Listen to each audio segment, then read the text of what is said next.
राम मंदिर के बारे में क्या कहना है? हाँ, बहुत खुशी का माहौल है। भाजपा के नेताओं ने अब राम मंदिर में जाना चालू किया है। ठीक है, हम तो बहुत पहले चले गए थे, तुम्हारी इतनी उम्र भी नहीं थी। और देश को चलाने के लिए, देश को आगे उन्नति की तरफ बढ़ाने के लिए मैंने प्रधानमंत्री जी को वोट दिया कि 2 करोड़ रोजगार मिलेगा। बात 15 लाख के खाते से शुरू हुई थी। अच्छा। कि किसानों के 15 लाख खाते में आएंगे, और बात 5 किलो गेहूं, 1 किलो चने और 4 किलो चावल पर अटक गई है वोट लेने के लिए। आंदोलन के बाद से सब अपने ज्यादातर घरों में संगठन बैठ गए हैं, लेकिन अगर आप पूरा इसका वो निकालोगे, डिटेल परसेंटेज निकालोगे, तो सबसे एक्टिव संगठन हमारा मिलेगा, सबसे एक्टिव हम आपको मिलेंगे।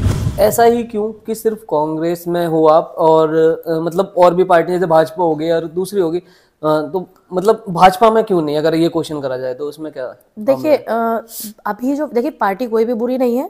पार्टी में लोग बुरे हो जाते हैं, क्योंकि ये लोग तो मुझे कह देते हैं कि ये लेके गई, सबने बोल दिया पूनम पंडित लाल किले पे ट्रैक्टर लेके गई, जबकि मैं ITO से ही वापस में आई और मैंने अपने लोगों को भी बोला कि आप भी वापस चलो, हमारा रूट ये है, ये हमें रूट भटका रही है यहाँ की जो पुलिस है, और आपको रूट पे नहीं भटकना। फिर हम वहीं से वापस आ गए, लेकिन रिपोर्ट क्या लगाई? पूनम पंडित लाल किले पे पहुंची है। ठीक, उसके बाद में मेरा फोन चला गया गाड़ी में लखीमपुर, क्योंकि गाड़ियों की व्यवस्था नहीं थी, सब ट्रैक्टर से गए थे। तो जो हमारे भाई थे, एक हमारे उसमें फोन रखा था, वो लखीमपुर चले गए, हमारा फोन बंद। फिर हम एक दिन छोड़ के अगले दिन आते, फिर बहुत सारे पत्रकार जो है सवालों के घेरे में हमें घेर लिए। कंटिन्यू आप आ रही हैं, आज डंडा बजने वाला था बॉर्डर पे किसानों पे, आप घर क्यों गई, आप क्यों नहीं आ सकती थी, क्यों नहीं आई आप? अरे अकेले पूनम पंडित घर नहीं गई थी 26 जनवरी को, तमाम तैयारियां चल रही थी, तो सभी गए थे। सिर्फ बॉर्डर पर 100-150 लोग बचे थे। अच्छा। गाजीपुर बॉर्डर पर, मैं सभी बॉर्डरों पे जाती थी जी। तो अब एक चीज, आप कई दिनों से किसी की तैयारी कर रहे हैं, 4000 ट्रैक्टर आपने बुलाए हैं, उनकी व्यवस्था, उनका रूट जो तय किया गया उसी से वो चले, तो आदमी अपने घर भी जाएगा जी, क्यों नहीं जाएगा? तो मैंने अकेले गुनाह नहीं किया था, लेकिन उस चीज में, कंट्रोवर्सी में सिर्फ मुझे पढ़ना, अच्छा, सारे पत्रकारों को मेरे पीछे नेगेटिव लगा दी। मैंने बड़ी बेबाकी से जवाब दिया, सारी चीजों का सामना किया, वहां से चीजें अच्छी होती गई। अच्छा। अच्छी होने के बाद में फिर किसान महापंचायतें होने लगी, मुझे मुख्य अतिथि के रूप में बुलाने लगे। अच्छा। फिर उनको एक चुल होने लगी कि एक लड़की वो भी किसान नेता, ऐसे कैसे हो गया? लड़की तो किसान नेता नहीं होती ना। अच्छा। तो आज तक आपने देखा होगा, अब तो खैर सभी लोग लगा लेते हैं, किसी संगठन की कोई जिला अध्यक्ष है वो भी लगा लेती है, लेकिन अब से पहले कभी किसी किसान नेता में लड़की का नाम इतने बड़े लेवल पर कभी नहीं आया जी। तो ये मैंने साबित किया कि किसान नेता सिर्फ आदमी ही नहीं हो सकते, महिलाएं भी हो सकती हैं। महिला भी क्या नहीं करती, खेती करती है, खेती में जाती है। गांव में देखो आप, सुबह अपने पति के साथ छोल करने जाती हैं, फिर आती हैं 7 बजे, पति तो न्यार उर काट के लौट जाता है, लेकिन महिला खाना बनाना, कपड़े धोना, बच्चे, परिवार, सारी चीज देखती है, तो वो कहाँ पीछे है। तो इस चीज को मैंने बिल्कुल हटाया है कि सिर्फ किसान नेता पुरुष नहीं हो सकते।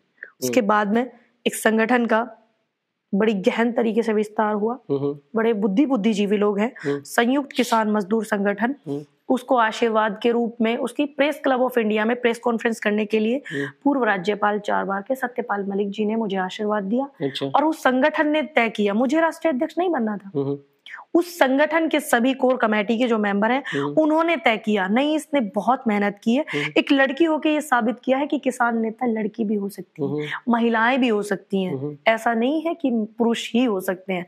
तो उनकी पूरी उस कमेटी ने तय किया कि इसको राष्ट्रीय अध्यक्ष लड़की को बनाएंगे। तो इतने बड़े संगठन, राष्ट्रीय लेवल पर पहली महिला राष्ट्रीय अध्यक्ष, अच्छा, संगठन की किसान के एक कोई महिला पहली बार बनी है। ये बढ़िया बात है, इसके लिए तो क्लैपिंग है जी आपके लिए। ये जैसे कि आपने बताया, आपने बाउंसर की भी जॉब की है। हाँ, एज ए बाउंसर, क्योंकि एक स्पोर्ट्स, वो आपकी फर्स्ट जॉब थी क्या? नहीं, बिल्कुल भी नहीं। अच्छा। नहीं, एक मेरी फर्स्ट जॉब थी दूसरों के घर में बर्तन मांजना। अच्छा। मैंने उस काम को भी अपनी पूरी जिम्मेदारी से किया, क्योंकि मेरी मदर जो है वो ज्यादा पढ़ी लिखी नहीं है, उन्होंने भी खेतों में मजदूरी की है, गाँव में मेरे मजदूरी की है। गांव में? हाँ, गांव में मजदूरी किया उन्होंने, खेतों में जाती थी महिलाओं के साथ में, जो जाटव समाज की महिलाएं हैं उनके साथ में, मेरी मदर कोली समाज की महिलाएं उनके साथ में जाती थी मजदूरी करने। उस टाइम पे उनको 35 रुपए मिलते थे। तो हमने उनकी चीज को देखा कि हालांकि काम में कोई बुराई नहीं है, मेरा ये मानना है, लेकिन फिर भी कुछ लोग बोलते हैं अरे पंडितों की बहू खेत में काम करने जा रही है, मजदूरी। अच्छा। एक समाज जिससे हम जुड़े हैं, तो कुछ हमारे परिवार के लोग भी कि पंडितों की बहू वहां जाएगी। हाँ, तो मेरी मम्मी बहुत अच्छी फैमिली से है, तो बहुत ही अच्छी फैमिली से मेरी मदर है, लेकिन कभी उन्होंने मतलब एक स्वाभिमान उनका कह सकते हैं, उन्होंने कभी अपनी फैमिली से कोई मदद नहीं ली, परिस्थितियों का सामना किया। लेकिन वो लगता है ना कि अरे पंडित है, ये मैं मजदूरी करने जाएगी। वो मम्मी के जेठ देवर, वो परिवार जो होते हैं, चाचा ताऊ हमारे, वो उनको खराब लगता था।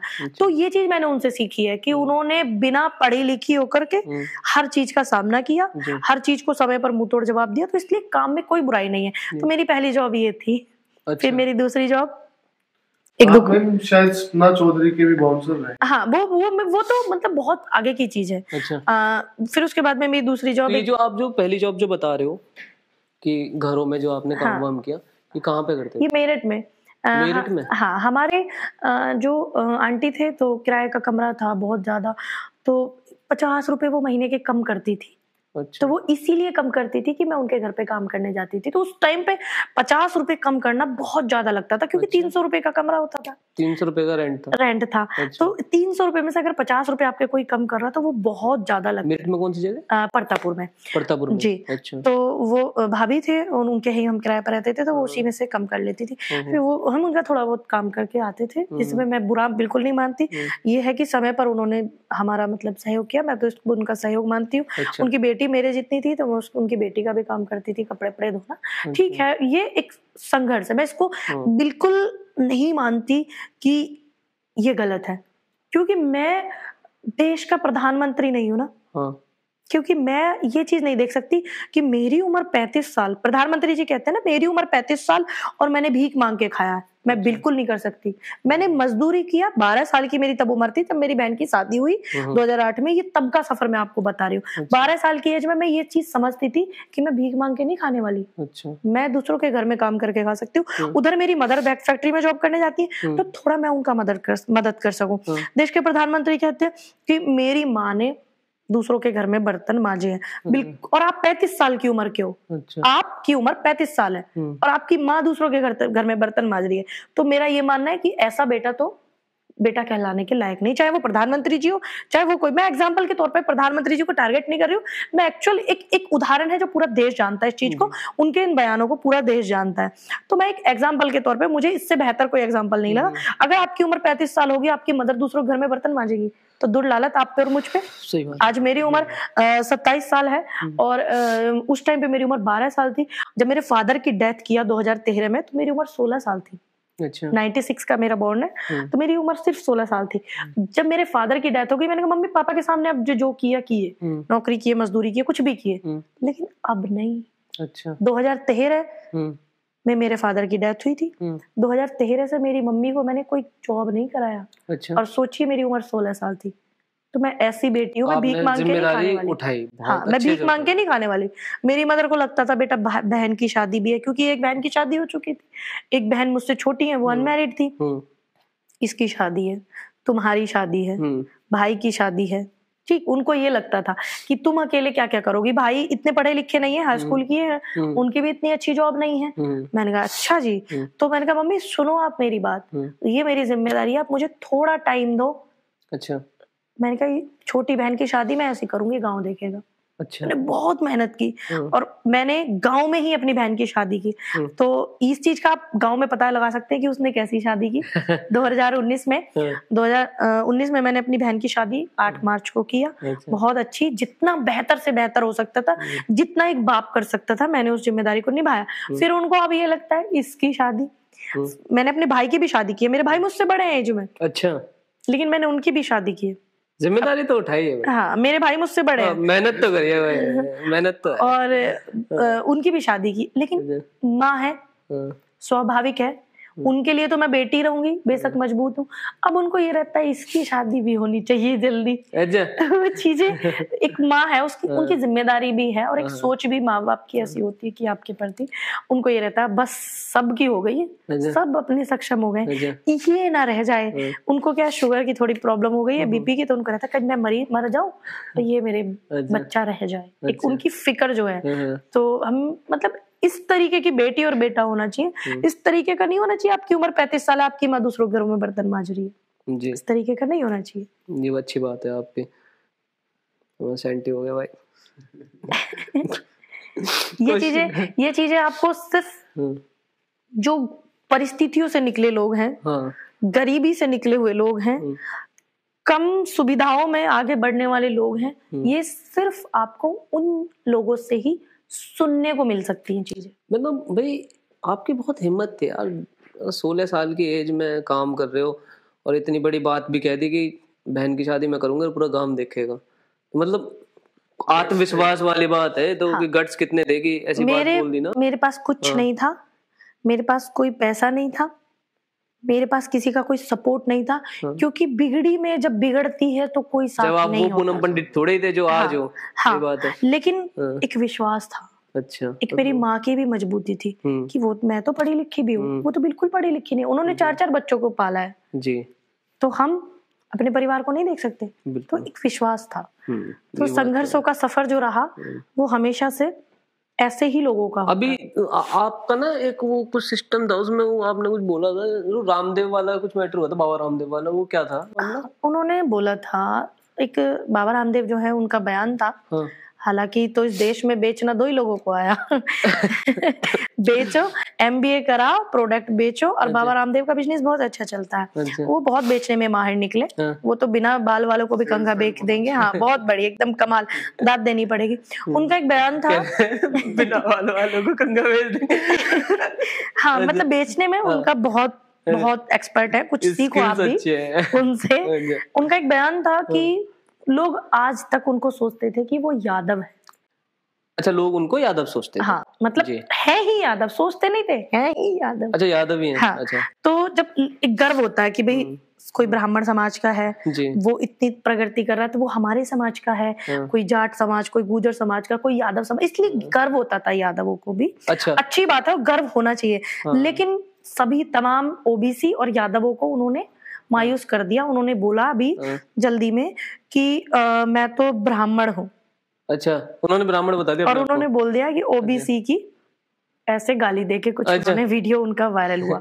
OBC की ऐसे गाली देके तो उन्होंने ये वीडियो उनका बहुत वायरल हुआ। तो मैं यही बोलूंगी कि जो यादव समाज के लोग हैं वो प्राउड फील करते थे।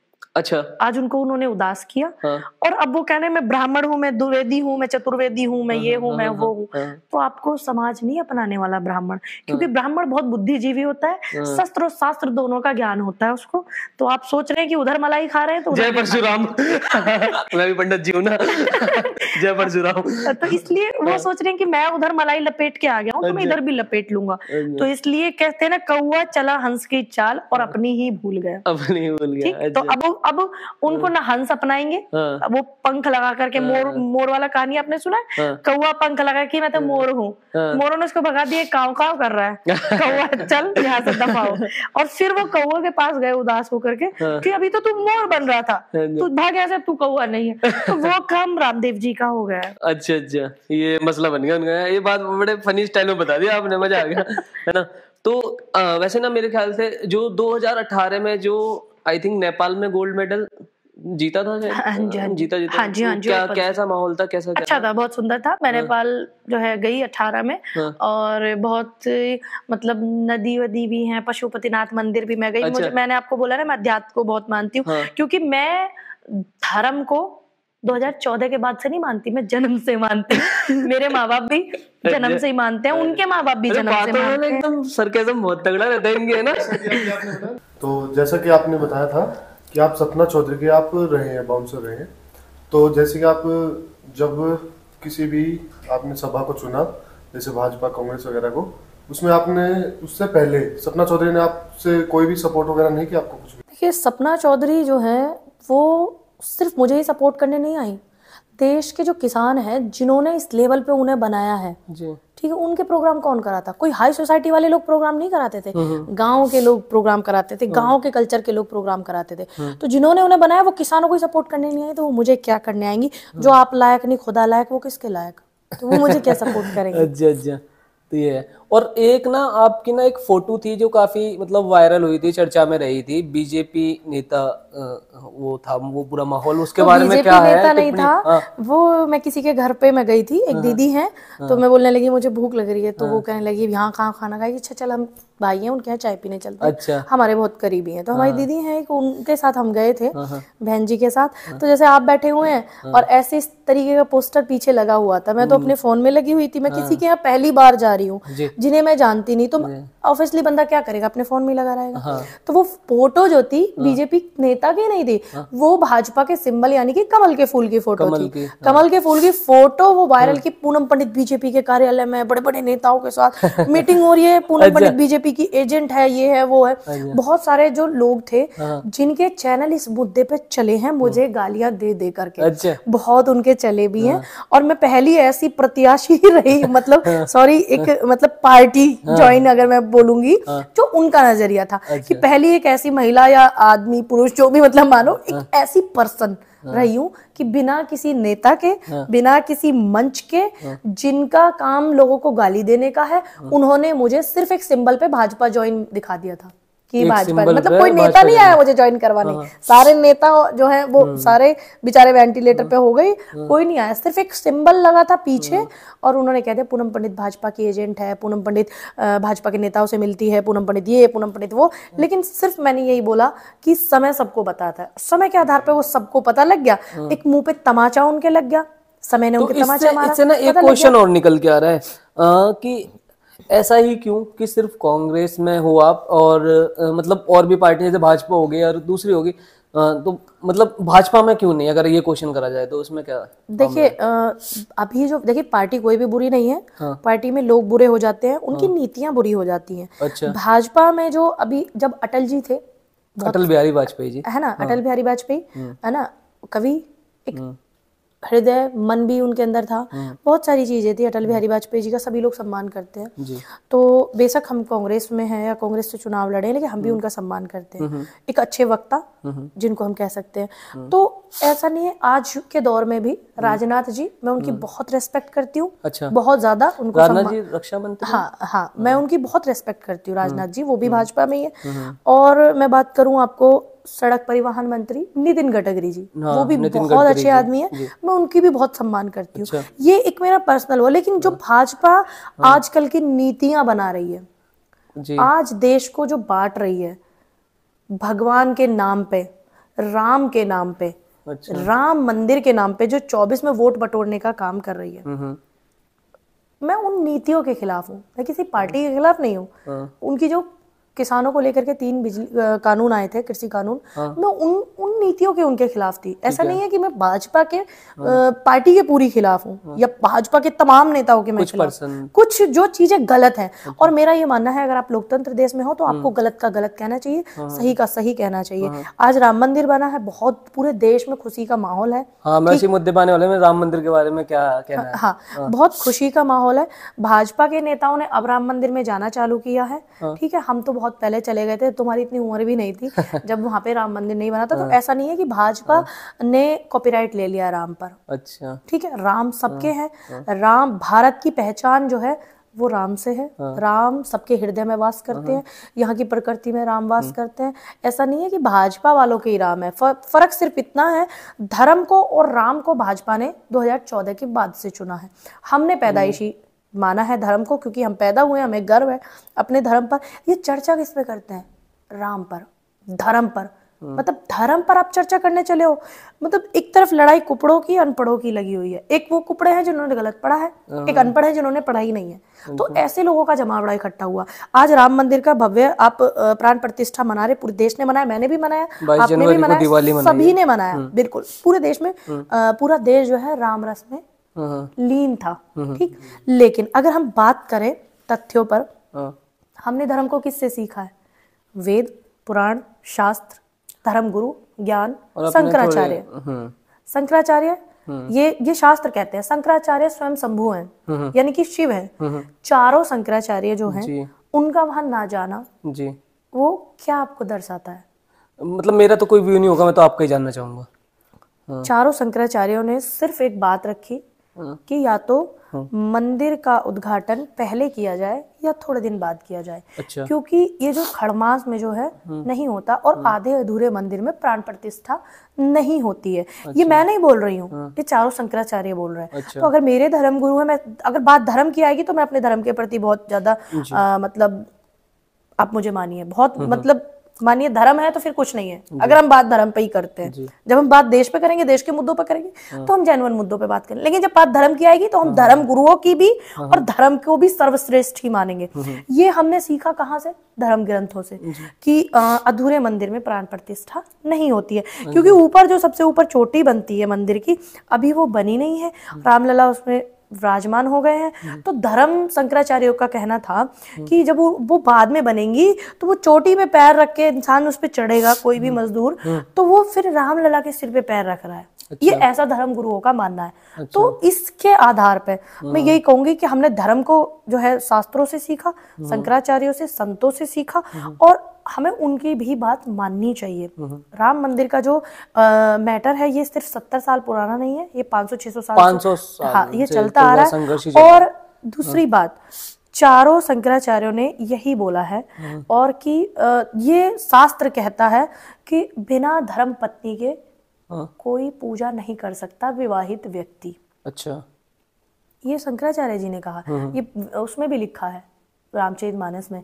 अभी आपने रामायण देखी होगी, हमने भी देखा, पूरा रामायण सबने देखी, पूरे देश ने, चाहे वो किसी भी समुदाय का है। रामायण सबको पसंद, रामानंद सागर जी ने जो बनाया वो सबने पसंद किया। ठीक है, तो उसमें भी जब भगवान राम अपना युद्ध जीतने के लिए रावण से पूजा करा रहे थे, अनुष्ठान करा के पूजा करा रहे थे कि मेरी विजय हो इस युद्ध में, तो उनको दूर दूर से, कहाँ जंगल में पंडित थे, कहाँ ब्राह्मण थे, पंडित थे उस जंगल में उस टाइम पे जब राम वन में थे, तो उनको एक पंडित नजर आया। अच्छा। 4 वेदों का ज्ञाता, समस्त ब्रह्मांड सनातन धर्म का ज्ञाता, सिर्फ एक अहंकार ने उसको खत्म किया। रावण नजर आया। तो ऐसे कोई आसान नहीं था, राम का शत्रु भी आसान नहीं था। बहुत बुद्धिजीवी, बहुत ज्ञानी, प्रचंड ज्ञानी था, जो काल को खूंटे पे बांध करके रखता था। ठीक है, जो सूर्य को 4 बार उछाल देता था, वो रावण था। लेकिन एक अहंकार सब चीज को खत्म कर देती है। तो रावण के अलावा उनको कोई पंडित नहीं दिखा। अच्छा। कि मैं पूजा करवाऊं जी।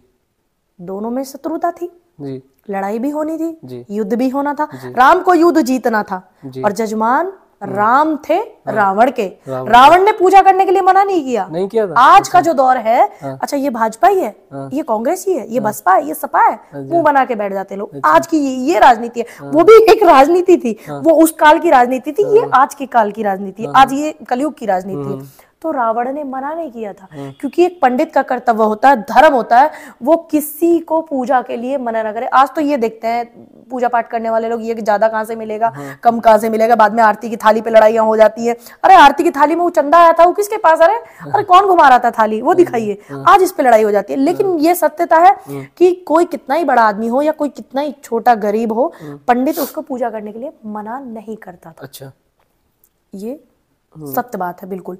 रावण ने मना नहीं किया, रावण ने कहा ठीक है। लेकिन रावण ने कहा कि राम तुम मेरे जजमान हो, आपकी पूजा सफल जब होगी जब आपकी अर्धांगिनी आपके बराबर में बैठेंगी। अच्छा। यानी कि माँ सीता। माँ सीता का हरण कौन कर चुके थे? रावण। और इस बात को कौन कह रहा है? रावण कह रहे हैं। इस बात को भी रावण कह रहे हैं। अच्छा अच्छा।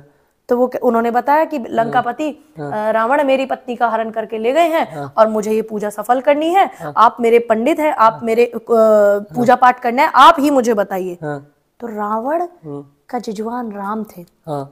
उन्होंने कहा कि एक ब्राह्मण का कर्तव्य बनता है कि मैं उसकी सारी सुविधाएं, सारी सामग्रियां और जो चीजों की कमी है उसकी पूजा में, एक ब्राह्मण का धर्म बनता है मैं अपने जजमान की पूजा संपूर्ण रूप से सफल कराऊं।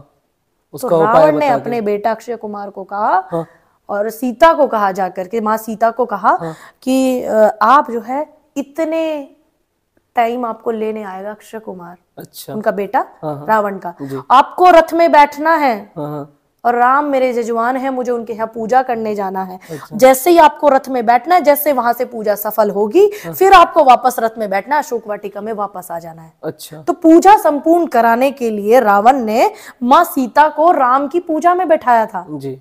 तो ये उस दौर के लोग थे। तो ये उसमें भी लिखा है कि बिना धर्म पत्नी के पूजा आप सफल नहीं कर सकते। तभी तो रावण ने माँ सीता को अपनी पूजा में, राम की पूजा में बिठाया था। हालांकि शत्रुता थी, हरण भी करके ले गए, लेकिन फिर भी तो इस चीज पर सवाल किसने उठाया? हमने नहीं उठाया, इस चीज पर सवाल उठाया शंकराचार्य जी ने। अच्छा, लेकिन इसमें ये भी तो बताते हैं जो वहाँ के मठ के जो मेन आदमी थे, मैं नाम नहीं पता उनका, उन्होंने जैसे स्टेज पे बोला था जब पूजा हो गई उसके बाद में कि मोदी जी ने 11 दिन व्रत रखा था और संकल्प किया था। हम बेटियां हर साल में 2 बार व्रत रखते हैं 9 दिन का, ठीक है। हर साल उन्होंने पहली बार रखा होगा। हम बेटियां और आप जैसे नौजवान भी रखते हैं, हमारे चाचा ताऊ भी रखते हैं ना, वो नवरात्रि के व्रत रखते हैं। लेकिन कोई प्राण प्रतिष्ठा अगर हो रही है तो उसमें पूजा रखना स्वाभाविक है। जो मंदिर के जो इस संकल्प के वो है नियम, वो उन्होंने फॉलो किया अच्छे से, नो डाउट। मैं मोदी जी से मेरा पर्सनली कोई दुश्मनी नहीं है, सिर्फ मैं ये बोल रही हूँ कि अगर हम सनातन का प्रचार करते हैं और सनातन को हम बिल्कुल मानते हैं, बिल्कुल मैं मानती हूँ, अगर मैं किसी बड़े पद पे होती, अगर मुझे मेरे धर्म के चारों शंकराचार्य बोलते कि बेटा आप पूजा नहीं कर सकते, कोई और करेगा, आपकी मर्जी, आपकी उससे किसी और को आप बिठाइए, आप बैठे रहिए पूजा में, लेकिन हर चीज में भागीदारी किसी और की होगी, तो मैं उस बात को मानती। क्यों? क्योंकि धर्म सबसे बड़ा है, धर्म राजा से भी बड़ा है, धर्म प्रधानमंत्री से भी बड़ा है, धर्म सबसे बड़ा है। जब बात धर्म सर्वोपरि है तो सिर्फ से सर्वोपरि है, उसमें कोई प्रधानमंत्री नहीं है। और चारे शंकराचार्य जो है, पहले तो आप उनकी बातें मानते हैं, खूब प्रचार प्रसार करते हैं, आज आप उनको कह रहे हैं ये कांग्रेसी हैं, ये भाजपा ही है। धर्म किस दिशा में जा रहा है कि जो चारों शंकराचार्य ना वो किसी उसके हैं पार्टी के, ना वो इंडिविजुअल पर्सनैलिटी। तो आप जो आपका ये आईटी सेल है, वो चारों शंकराचार्यों की जो छवि खराब कर रहा है, तो वो सिर्फ चारों शंकराचार्यों की छवि नहीं खराब कर रहा है, वो पूरे सनातन की छवि खराब कर रहा है। आप इस बात को समझिए, अंधभक्ति का नशा इतने बेखुमारी से चढ़ा हुआ है कि आपको ये नहीं दिख रहा कि आप स्वयं शंभू की वो नियति को गलत बोल रहे हो। अच्छा, आपको ये भी तो देखना है। जब बात सिर्फ धर्म की है तो धर्म सर्वोपरि है, प्रधानमंत्री से भी ऊपर है धर्म, कि कोई फिर धर्म के सामने कुछ नहीं है। तो ये शंकराचार्य जी की बात को भी मानना चाहिए। उन्होंने यूपी के मुख्यमंत्री जो है उनका बयान आया, यूपी के मुख्यमंत्री जो है हमारे योगी जी का बयान आया कि प्राण प्रतिष्ठा जब किसी मूर्ति की होती है तो गर्भगृह में सिर्फ शंकराचार्य, वहां के पीठाधीश्वर और संत ही प्रवेश कर सकते हैं। अच्छा, ये उन्होंने बोला था, ये बयान है। अच्छा, बार रिकॉर्ड है, आप चेक कीजिएगा। अच्छा, तो मैं योगी जी को यहाँ पर एक संत की नजर से देख रही हूँ, यूपी के सीएम की नजर से नहीं देख रही हूँ, मैं एक संत की नजर से उनको देख रही हूँ। और नो डाउट मैं उनकी नीति गलत होती है तो गलत बोलती हूँ, लेकिन एक संत के उस पर, एक अच्छे ओहदे पे वो बैठे हो, मैं उनका सम्मान करती हूँ, संवैधानिक पद पे वो बैठे हुए हैं, ठीक।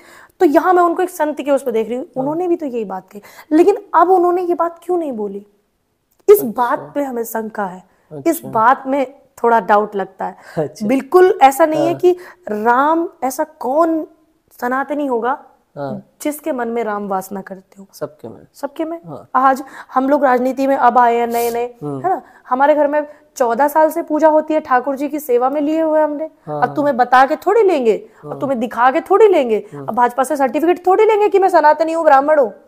मुझे भाजपा के सर्टिफिकेट की जरूरत नहीं है, भाजपा के नेताओं के सर्टिफिकेट की जरूरत नहीं है, क्योंकि मैं भारत के सनातन धर्म से हूँ, इस सर्वश्रेष्ठ धर्म सनातन धर्म से हूँ, संसार के सबसे सर्वश्रेष्ठ धर्म सनातन धर्म से हूँ, भाजपा के हिंदू धर्म से नहीं हूँ जी।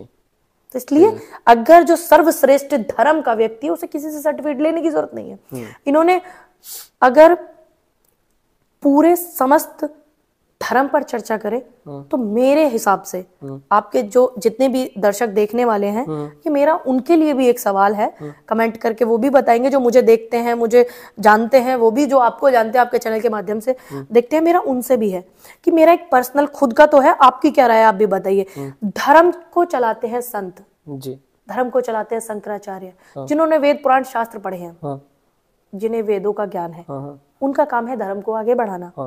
देश के प्रधानमंत्री जी को मैंने भी वोट दिया है 19 में। अच्छा, मेरे वोट से प्रधानमंत्री बैठे हुए हैं, ऐसा नहीं है मैंने वोट नहीं दिया है। अच्छा। और मैंने उनको वोट दिया इसलिए मैं उनके गलत काम की आलोचना करती हूँ। जिसने उनको कुछ दिया नहीं है तो वो क्या कहेगा फिर वो नहीं कह सकता ना कुछ, इसलिए मैं आपसे बोलती हूँ। और देश को चलाने के लिए, देश को आगे उन्नति की तरफ बढ़ाने के लिए मैंने प्रधानमंत्री जी को वोट दिया कि 2 करोड़ रोजगार मिलेगा। बात 15 लाख के खाते से शुरू हुई थी कि किसानों के 15 लाख खाते में आएंगे, और बात 5 किलो गेहूं, 1 किलो चने और 4 किलो चावल पर अटक गई है वोट लेने के लिए। बात 2 करोड़ रोजगार से चालू हुई थी। तो हमने उनको देश सौंपा है, देश के युवाओं को आगे बढ़ाओ, नौकरी दो, बेरोजगारी दूर हो, महिलाओं की रक्षा करो। आपने देखा होगा मणिपुर में 2 बेटियों को नंगा घुमाया गया, शर्म आनी चाहिए। डबल इंजन की सरकार है, एनवीरेन मुख्यमंत्री, आपने उनका इस्तीफा नहीं लिया। यहाँ हमें डाउट पैदा होता है, यहाँ हमें महसूस होता है कि सरकार जो दुर्व्यवहार कर रही है, महिलाओं के साथ में दुर्व्यवहार कर रही है, नौजवानों को जो छल रही है। पेंडिंग भर्ती के कितने सारे स्टूडेंट गुरुद्वारे में रुके हुए हैं, दिल्ली में आंदोलन कर रहे हैं। अच्छा। जो आर्मी की पेंडिंग भर्ती है। तो हमने प्रधानमंत्री जी को वोट दिया कि आप इस काम को आगे बढ़ाइए, आप अर्थव्यवस्था को बेहतर कीजिए। और संतों का काम है धर्म को आगे बढ़ाने का, और प्रधानमंत्री जी और मुख्यमंत्री का काम है कि वो देश को आगे बढ़ाए और प्रदेश को आगे बढ़ाए। ये उनका काम है। तो अब वो अपने काम से भटक रहे हैं, विहीन हो रहे हैं। तो परमात्मा राम भगवान से मेरा भी निवेदन है कि उनको सही दिशा में, चंद उनका कार्यकाल बचा है, सही दिशा में काम करने का उनको ऐसा आशीर्वाद परमात्मा ईश्वर उनको दे। बढ़िया है। बाकी एक क्वेश्चन और है मेरा कि अभी तो हमारी काफी बातें हो गई, लेकिन आपके पास भी टाइम की कमी है, आपको जाना है, आपके कॉल आ रहे हैं। तो मैं ये जानना चाह रहा था कि अभी आप राष्ट्रीय अध्यक्ष हैं जी, संयुक्त किसान मजदूर संघ, संयुक्त किसान मजदूर की संघ की, ठीक है। अब आज से 5 साल बाद आप अपने आप को कहाँ देखते हैं, क्या विजन है आपका? 5 साल बाद जो है, मतलब एक बिल्कुल मैं खुले मंच पे बोलती हूँ, बहुत बार मैंने बोला है कि अगर आप किसी की सेवा करते हैं, ऐसा नहीं हो सकता कि आप समाज सेवा करते तो आप राजनीति से अछूते रह जाएंगे जी। बिल्कुल भी नहीं है ऐसा। मेरा ये मानना है कि जितने भी किसान संगठन है या किसान यूनियन है जो देश के नौजवानों के लिए, बेटियों के लिए आवाज उठाता है, उनके लिए डंडे खाता है, आंदोलन करता है, जेल जाता है जी, वही एमपी और एमएलए भी बनना चाहिए। मैंने जिस दिन पहली प्रेस कॉन्फ्रेंस की थी अपनी कमेटी गठन करने के बाद, तो मैंने साफ बोला, अगर मेरे संगठन का कोई भी व्यक्ति किसी भी पार्टी से चुनाव लड़ेगा, संगठन उसको चुनाव लड़ाएगा। अच्छा। क्यों?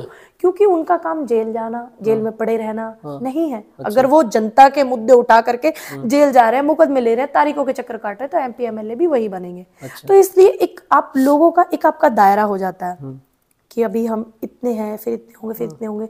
सीमित समय में आप हो, सीमित काल में आप हो, सीमित सुविधाओं में आप हो, लेकिन जब आप किसी अच्छे पद पर पहुंच जाओगे तो ये मेरा मानना है कि ऐसे लोग भाषण देने के लिए बड़े मंचों पे बोल देंगे कि सेवा तो बिना चुनाव लड़े भी हो सकती है। अच्छा। जो बिना चुनाव लड़े सेवा हो रही है वो हम कर रहे हैं, वो कर रहे हो, और बहुत जिम्मेदारी के साथ कर रहे हैं। आंदोलन के बाद से सब अपने ज्यादातर घरों में संगठन बैठ गए हैं, लेकिन अगर आप पूरा इसका वो निकालोगे, डिटेल परसेंटेज निकालोगे, तो सबसे एक्टिव संगठन हमारा मिलेगा, सबसे एक्टिव हम आपको मिलेंगे। ठीक, वो हम बिना चुनाव जीते, चुनाव लड़े कर रहे हैं उस सेवा को। लेकिन जब हमें किसी बेटी की शादी करनी हो, गरीब की, किसी के बच्चों को पढ़ाना हो, तो हर चीज में अकेले सक्षम मैं भी नहीं हूँ, आप भी नहीं है। तो एक संगठन या एक जीत करके एक प्लेटफॉर्म पे आप चले जाते हो तो वो आप ज्यादा बेहतर कर पाओगे। हाँ, वो एक होती है, थोड़ी शक्ति रहती है, तो प्रभाव भी होता है। पैसे की शक्ति भी बेहद जरूरी है, हर चीज बेटियों की शादी के लिए, पढ़ाई के लिए, बच्चों के, कुछ गरीबों को आपको दान, कुछ चीजें बातों से नहीं भाई, बातों से नहीं, पैसों से भी होती है। सीधी बात है। अगर आप किसी की सेवा कर रहे हैं तो ऐसे तो हम कर ही रहे। अभी कम से कम दिन में को अगर 200-250 फोन आएगा तो आप विश्वास करना 50 फोन ऐसा आएगा जिनको कुछ ना कुछ पैसे से मदद चाहिए होती है। बिल्कुल। अभी हम ज्यादा नहीं कर पाते, मैं बोल दूं हाँ बिल्कुल हम कर पाते हैं, नहीं कर पाते ज्यादा, लेकिन हाँ संगठन के जो मेन लोग हैं सभी थोड़ा थोड़ा मदद करते हैं, लेकिन वो कब तक करेंगे? तो इसलिए हमारे संगठन के लोग, मैं चाहूंगी कि भविष्य में वो एमपी बने, एमएलए बने, मुख्यमंत्री बने, प्रधानमंत्री भी बने। इस देश में कोई बड़ी बात नहीं है। इस देश को चलाने के लिए नियत आपकी अच्छी होनी चाहिए, देश बेचने की नियत आपकी नहीं होनी चाहिए, तो सब चीज पॉसिबल है। थैंक यू पूनम जी, बहुत अच्छा लगा आपसे बात करके, मजा आ गया। और हमारे दर्शकों को कहते हैं जरा हमारे चैनल सब्सक्राइब कर लेंगे। ओके।